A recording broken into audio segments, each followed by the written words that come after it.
So we learned that in 2014, NBC wanted to have another show while there are allegations online, while there is this video online from Hannibal Burress, while there are interviews with victims on NBC available, and they still made the deal for another Cosby show.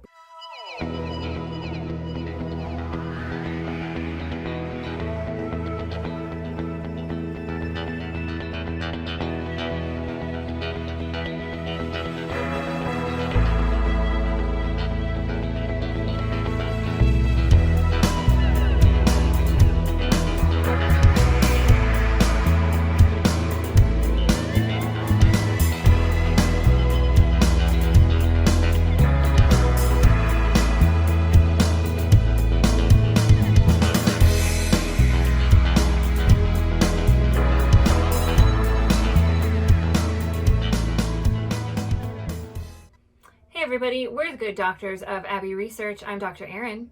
I'm Dr. Kristen.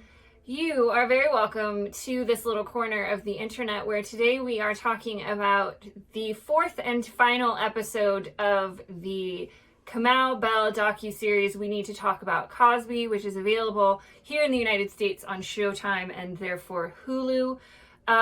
This episode basically covers from the Hannibal Burress stand-up routine in 2014 to contemporary times.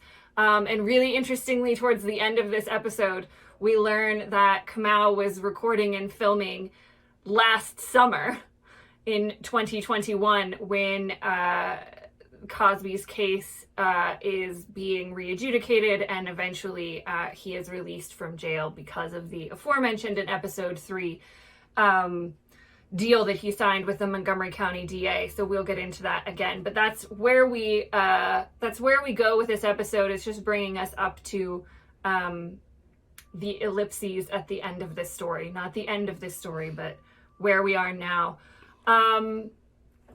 And we talked a little bit about Hannibal Burress in the last episode, but I think that's where we want to enter in, because the first chunk of this episode really focuses on the way he treated Black comedians. And he being Cosby, not being Cosby, Hannibal. Yes, yeah, sorry, not Hannibal, but Cosby, yes. So Hannibal Burress' stand-up routine is in 2014. And you can't overstate the significance of Hannibal Burress being a Black man from Philadelphia, standing up for what Cosby did to Black and white women, just to women in general. But we get some backstories of kind of the bullying aspect of Cosby's personality and how he tried to control a lot of the narrative going around about him. But we get Eddie Murphy, who's telling a story that Cosby called him once at home and told him to cut the filth out of his routines. And so you get a lot of what they said in the documentary is selective bullying and policing of Black culture. He could not take criticism. And so anytime anybody said anything that wasn't like sunshine and rainbow farts about Bill Cosby, he had something to say about it. But we start to get more of these cracks in specifically the Black community, but also larger American culture in accepting Bill Cosby's behavior. And we get, a couple people in the documentary bring up like their general feeling was like, why is our hero shitting on us? Like, he did so much for Black folks in this country. Why is he now just like bullying people and writing books and, talking about you need to pull your pants up? So I think that leads us into the dichotomy between that you brought up in the last episode, Kristen, of, the general public and how we are starting to access information about Bill Cosby and what the higher ups in Hollywood are doing. So we learned that in 2014, NBC wanted to have another show while there are allegations online, while there is this video online from Hannibal Burress, while there are interviews with victims on NBC available, and they still made the deal for another Cosby show, because at the end of the day, money talks more than anything else. But they did a really good job, I thought, in this episode of outlining really how everything started snowballing from 2014. We get Barbara Bowman's op-ed in the Washington Post, where she talked about her experiences, and that really encouraged a lot of other women to come forward. And by late 2015, we already have 50 women accusing Cosby. So what do you, in terms of these, the machinations for legal matters, what would you like to bring up from this part of the episode, Madeir? I actually have like a little bit more of a cultural thing to say, in that something that somebody said, and I was like, too much was happening. I forgot to write down names for these quotes. I know, me too. Towards the end of this, like my episodes 3 and 4 notes, I don't have hardly any names because you and I were just like, they said that black men must be protected at all costs, even if their crimes are awful. Because that's the piece I will never fully comprehend. I can just accept it as truth, but I can never fathom defending somebody wholeheartedly the way a lot of these people did. Felicia Rashad, Whoopi Goldberg,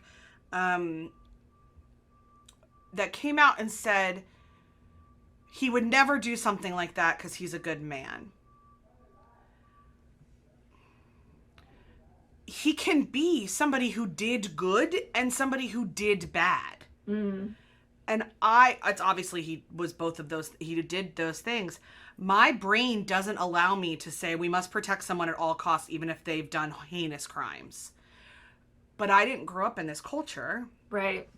And so having them just lay that out, I think just really helped me. And I had to sit there and be like, I just have to accept that this is something that's going to happen over and over and over again. It happened with OJ. It happened with Cosby. It'll happen with God, may there not be another black hero that does this. But if there is, if we find out terrible things about Denzel Washington, this is what I believe. He is a God among men, but I could be wrong. I don't know him personally. That's part of this. So when we deify anybody, it makes nuance very difficult to do, and black men especially. Especially at this time, you have his wife coming out and comparing him to Emmett Till's, like the Emmett Till trial, directly in media. Yeah. His attorneys are talking about a lynching. They're making this all about him being a black man and not about him being the most powerful man in Hollywood in the 80s.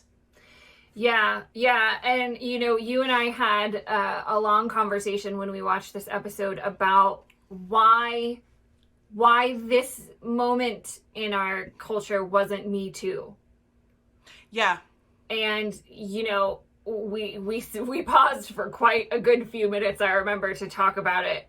Why didn't the Me Too the iteration of Me Too that we got in 2016, why didn't that happen with this? And we came up with a couple of explanations, which I think help provide context for some of what you were talking about in terms of the term that they use in the docu-series is black protectionism. But first of all, he didn't rape or assault any high-profile women, unlike Harvey Weinstein. Twitter was more of a thing in 2016 than it was in 2014. It was still a baby platform. 2017 was Me Too. 2017, no, you're right. But also, they bring this up in this episode a lot, and it helped me to understand this as well, the point that you said that we just kind of have to accept. There is a long history in this country of black men being wrongfully accused and convicted in America, especially of assaulting white women. Yes. For a really good example, please see the movie Thurgood. Marshall. Yeah. For a great historical example, please see the movie Marshall, which is entirely about that, a false accusation of rape against a black man, in somewhere in the Northeast. Massachusetts, I believe. Yes, Massachusetts. But again, I know you and I talked about this when we were watching this and having this discussion. For me, what flashes in my mind is the clip of Birth of a Nation, and the part of Birth of a Nation where there is a black man, or actually a white man in blackface, chasing a white woman in order to assault her, and she ends up jumping off a cliff and dying by suicide rather than we're led to be raped by this black man. And that's a huge part culturally of why we have this cultural misconception that black men assault white women. So that's a lot of heavy history to be attached to this, especially since for a long time the majority of accusers were white women. Yep. And so for me, that was a huge chunk of context that I was missing as to why people were still defending him in the face of 50 women, 60 women.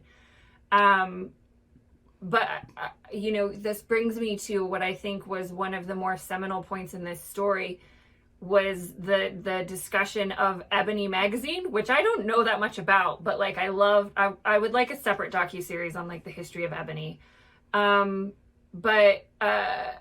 there was a July 2015 New Yorker cover with, I don't think the actual images of the women's faces, but the number of women, like it was all women sitting in chairs. I think I can see it. It was a lot it was everybody who had come forward at that point. Yeah. But that was not they explain in the docuseries that was not a very impactful for black folks, and that it took a black woman, head of a black magazine, to start the conversation, and a woman named Kierna Mayo at Ebony. And she talks about really how she grappled with telling that story and how she depicted it. And their cover story was a broken glass picture of the Cosby family, because it's kind of the breaking of that legacy and the breaking of that idealized version of black excellence. But they lost a lot of subscribers, and she talks about the financial ramifications of that in the documentary. Yeah. So, for me, I think that was the thing I was grappling most in this episode was, okay, but now why? Now why aren't people believing him or believing these women? Why aren't people believing this about him? And that was the hill I had to kind of climb over with this. But again, this docuseries does such a great job of providing that context and giving people voice to talk about it and be a part of the discussion. So now we should talk about the trial. Let's transition now to... So in light of all of this, for anyone watching internationally, our district attorneys in the United States are elected. Mm-hmm. And they are the people in our locality that get to decide to prosecute a case or not. But they are, against all current logic, elected officials. And so by the time we hit 2015 and all of these accusations, the district attorney in Montgomery County is different than the district attorney was in 2004. And the 2015 district attorney announces that he's reopening charges against Bill Cosby. Okay. So we turn out Pennsylvania actually does not have a statute of limitations on sexual assault. One of the few states that doesn't. So every once in a while we do something right in this Commonwealth. But we also all learned through this trial that the state does not have a legal definition of consent. So that's not helpful. It is not. Yeah. So this was a state trial, and that's really important. The federal government didn't come after him. It was the county on behalf of the state. So he went to state jail when he was eventually prosecuted. So the first trial was in 2015 and 2016, and it was a hung jury, and the judge declared a mistrial. They were in the process of prepping for the second trial when Me Too hit. And so in his 2018 trial, that was all of the big kind of think pieces, is he's the first celebrity to be literally prosecuted in the Me Too era. Mm-hmm. What is this going to look like? Yeah. And he made jokes about it. He shook someone's hand right before his trial, a woman from the Philadelphia Inquirer, and said, "Now don't put me on a Me Too list. I shook your hand like a man." Yeah. But in 2015, before his first trial, he was on tour. In a tour called Far From Finished, there was an incident in Canada in which a woman, his appearances were highly protested, and he had completely sold out, and he got standing ovations every night. There was an incident in Canada I find particularly telling.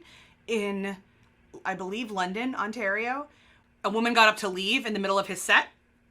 It's not like she was storming out. She just got up, as people do. And he called out to her and said, "Where are you going?" And she said, "To get a drink." And he said, "Oh, you shouldn't do that around me." Ha ha ha ha ha ha ha ha. This is hilarious. Somebody yelled racist in the silence, and that person was escorted from the theater. Or sorry, rapist, and that person was escorted from the theater. There was lots of public, like every time he showed up somewhere, there were protesters. Yep. So finally, in 2018, he was sentenced to 3 to 10 years in prison. He was put in a medium security prison in Skippack County, Pennsylvania, which is like one area over from Montgomery County. It's not far from his Pennsylvania home at all. Mm-hmm. And I thought, as did most people, we're done now. The process of trial for sexual assault is a re-victimization process. It constantly asks survivors to relive their trauma. Obviously, Cosby bought the best attorneys possible, and his defense attorney in the 2018 case was the person who got Michael Jackson released from charges of sexual assault. Like, this person knows what they're doing. Yep. So I can't imagine what testifying in that trial was like. I just actually can't. But then in 2021, there was another new district attorney in Montgomery County. And one of the appeals that Cosby's people put forward made that person go, you know what? The whole trial was a problem. Yeah. Because the trial is predicated largely on a confession that he made in a sealed deposition. That was, according to the district attorney's office, the 2004 district attorney promised that he would never bring charges against Cosby. So as we said in the last episode, Cosby was really honest in that civil lawsuit with Andrea Constad's people. He confessed to what he was doing. And it was that and the kind of public energy and everything else that led the 2017 guy to bring charges. Yep. Problem. We can't have district attorneys welching on deals that previous district attorneys made. We can't. It's a terrible precedent. Mm-hmm. You could greatly disagree. They could have brought completely new charges, but they didn't. They just reopened old charges. And because of that, it was Cosby's conviction was overturned. Yeah, and I think they make such a great point at this juncture of the story to say this was not an exoneration. This was not that he was found not guilty after being found guilty.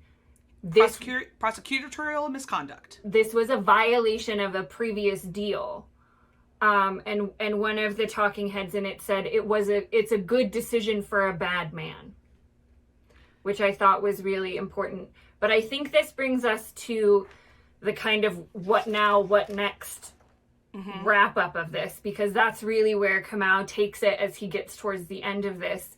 And, you know, a topic that we've covered several times on this little channel of ours, the idea of rape culture existing in the United States and around the world, and that, you know, it's not just enough to see individual perpetrators held accountable. We have to hold the system accountable, and we have to dismantle the system. And what does that look like for us? And so we get the story of, you know, some of the women who tried to file legal action, but were prevented because of a statute of limitations. They went for the statutes of limitations in the states of their assault. Because there's no statute of limitation on free speech, as they so rightly bring up. And then, you know, we get to the end of this of, you know, and I think, I forget, I was trying to look it up while you were talking, the name of the sex educator. I think it's the sex therapist who was phenomenal. And I was trying to find her name so I didn't just talk about her random. I think it's Mona something, but IMDb doesn't have her, so. Yeah, I was on IMDb. I was like, I don't see her. But she's phenomenal. She throughout this whole thing, especially of laying this kind of cultural groundwork. And, she says Bill Cosby is America's dad, but America also has a rape problem. America's dad has a rape problem. So, like, we have to think about this, as the show has done so well, and I think why we consider it a masterpiece, in explaining all of this context and explaining this culture that perpetuated, supported, protected Bill Cosby and other folks of his ilk, so that they were able to leave a string of, they say we have 60 women who have gone public in terms of accusing Bill Cosby, which probably means there's between 120 and 150 at a best guess, victims and survivors. So, we have these bigger issues to tackle now.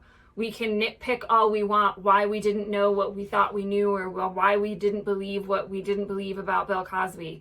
But at the end of the day, what this show tells us is that America has a problem with this. Society, culture, globally has a problem with this. And that's what we need to be addressing, so that we don't end up with another Bill Cosby. Because the other piece of rape culture is purity culture, and all of that is actual fear of sex. That's one of the things at the base of all of this, is that we don't, as a culture, talk about sex in a healthy or productive way, because it's very odd. And he confesses in his deposition that Bill Cosby's kink is somnophilia. That's his kink. And that means he gets off on having sex with unconscious people. That's a kink. It's a crime, because there's no way in which for him to enact that kink in a consensual manner. You can't get consent from unconscious people. But if we had a sex-positive society, you could hire somebody who consents to being drugged and raped. That's something that happens and can happen if we had a different conversation about sex. Bill Cosby would probably still be a monster and probably still do it illegally, because he probably needed that other bit of it. But for just the kink aspect of it, there are lots of things we demonize about our bodies, and pleasure is one of them. And we've defined this very short, specific way of finding pleasure. And that is one, and he did it too. You can't, the right way to be a human is to not use profanity. The right way to be a human is to do all of these. The more we narrow the right way to do anything, the more consistently broken our culture will be. Yeah. Because it's about, I think in a lot of ways, our conversations around empathy here are about understanding people, but also the extension of that is allowing people the expressions of themselves that they want. And if, the converse to allowing that inclusivity and allowing open and honest and meaningful conversations about gender and race and rape and sex and our bodies and all of these things, the more narrow we have those conversations, the more we leave all of this space for perpetrators. Yep. And that's such a great point. That's the cause and effect of this larger purity culture and this larger rape culture, is that it creates a place where perpetrators can thrive. And so if that isn't enough of a reason to start having these conversations and to try and start dismantling these cultures, like, what is? Boy Scouts, Catholic Church, Harvey Weinstein, Jimmy Savile, Larry Nassar, Jerry Sandusky. How many more names do we want to be able to rattle off before we start having conversations about bodies that allow people to be honest about how they experience both pain and pleasure? How many more? I guarantee you, every one of the women who came forward and accused Bill Cosby and who spoke in this documentary would say we're way past that number. We're way past that line. Yeah, Mark Lamont Hill said, what investment do we have in Bill Cosby's innocence? Yeah, that was such a great question. And I think that's a question we need to ask ourselves, because that's one of the things that triggers for me with Brock Turner. The case of Brock Turner was a Stanford student when he raped Chanel. I do not know how to enunciate her name. I apologize. Miller, who has since come forward and written a book that has been on my pile for 5 years. And he was acquitted of his charges because the judge said he wasn't going to steal this young man's future. Potential, yeah. So he had absolutely no investment in the potential or future of the girl, and all of it in the boy. Mm-hmm. So we need to ask these questions about what's our investment in someone's innocence? What's our investment in someone's potential? What's our investment in someone's trauma? Yeah. And these are all really difficult questions, really important questions. And unless you have something else to add, I think we will pause this conversation now by asking these questions and by expressing our deep gratitude to Kamau Bell and everyone else involved in producing this docu-series so that they could facilitate this kind of conversation with us and hopefully with you and with anybody else who has engaged in that piece of art. That is why we cover art on our YouTube channel. That is why we use it to facilitate our discussions of empathy and understanding and compassion, because it teaches us about ourselves and it gives us fuel for these kinds of conversations and thought exercises. So we hope you have enjoyed our conversation of this very, very difficult topic. We struggle to talk about it without emotion and with and in a way that is compassionate and understanding for all parties involved. And we hope we have done that justice. But if you did enjoy this conversation, please let us know in the comments. We would love to continue the conversation with our YouTube community. If you like us and would like to see our faces more on your YouTube, that's possible. Great news. All you have to do is subscribe to our channel, like our channel, click the bell, and you won't miss our fantastic faces. Hopefully next time talking about something a little bit less sad. But if we don't see you for that time, we hope you got a lot out of this. We know we did in watching it and discussing it, as we always do. If you'd like to hear more from us off the YouTube, there's also a link in the downstairs to our weekly digest where we talk about lots of things about empathy and not so much Bill Cosby. So if you're here for the empathy and not the continued Bill Cosby discussion, please sign up for our newsletter. And we hope we see you again sometime soon. And in the meantime, may you always be believed. May you be in relationships where your pleasure is centered, where your consent is valued, where you feel safe and heard and known. May you always protect people that you love from the monsters that are out there. May we learn the lessons from fairy tales, that it doesn't teach us that there are monsters. It teaches us that they're able to be defeated. Whatever your dragon is right now, our hope is that you have a team around you helping to fight that. We honor the time that you have spent with us, and we hope to see you again soon. All the best. Take care, everybody.